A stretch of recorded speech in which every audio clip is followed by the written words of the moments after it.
俄罗斯一艘新型护卫舰就能打残一个航母编队，到底是吹牛还是真有此能耐？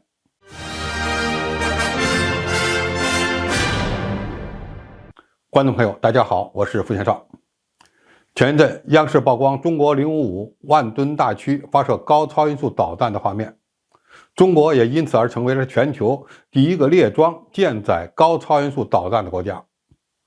不过，俄罗斯人可能对此表示不服。随着格尔什科夫海军元帅号护卫舰的服役，锆石海基导弹系统也正式投入使用。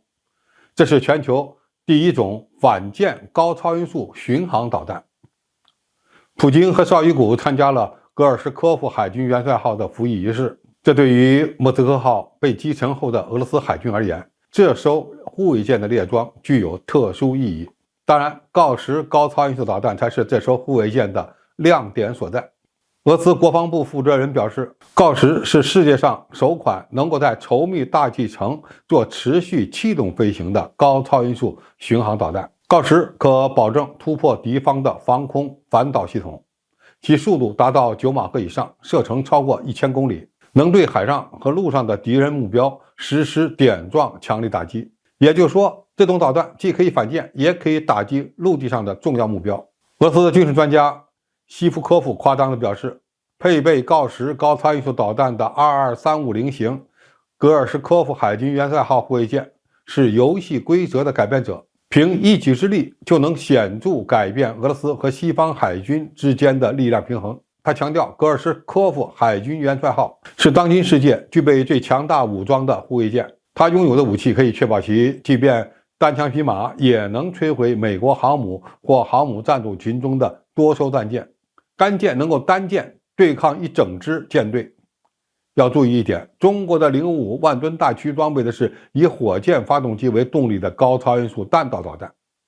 而俄罗斯这艘新型护卫舰配备的可是吸气式的高超音速巡航导弹。锆石的个头可以做得更小，能够装入轻型护卫舰内，因此俄罗斯如此自信也不是完全没有道理的。现在的问题是，锆石配备在格尔什科夫海军元帅号护卫舰上，就能改变俄罗斯海军的退势吗？高超音速反舰巡航导弹能让单舰对抗美军航母编队变成现实吗？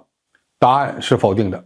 这根本就是俄罗斯专家打鸡血的说法。首先，用高超音速巡航导弹打击移动目标，特别是1000公里外的舰船等目标时，必须有体系作战力量支撑。没有情报信息做支撑，没有中继指导，就无法发现和跟踪目标，也就谈不上远程攻击。而这些根本不是一艘护卫舰所能提供的。我们都知道，中国是全球唯一列装反舰弹道导弹的国家，而这种能力是中国几十年努力的结果。其实最关键的就是体系力量的建设。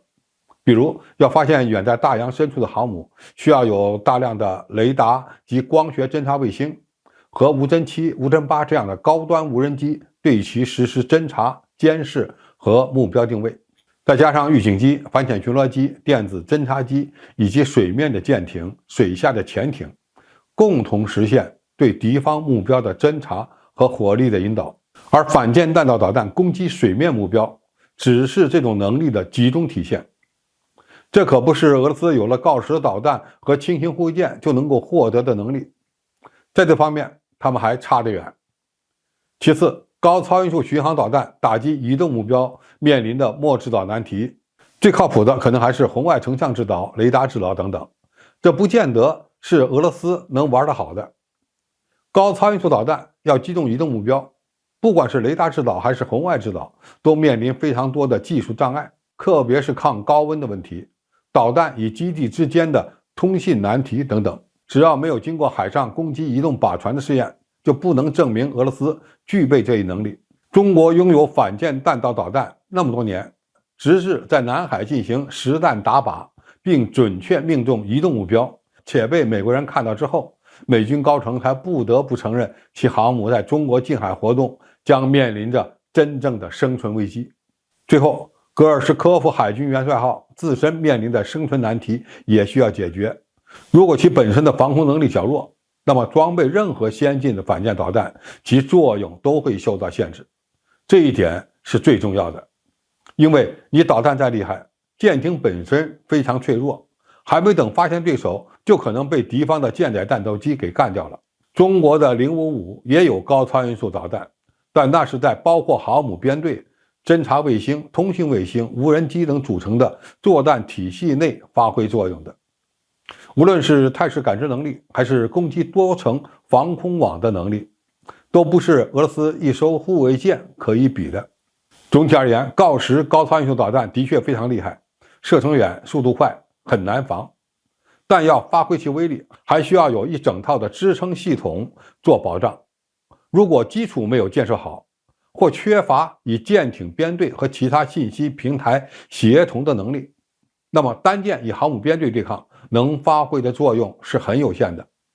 唯一可行的玩法就是贴近美舰航行，一旦发生冲突，迅速依靠舰载的传感器系统，在几十公里的范围内发动快速攻击，也就仅此而已了。打造一支强大的海军从来就没有捷径，搞好体系化、信息化建设才是出路。好，今天评述就到这里，谢谢大家收看，我们下期再见。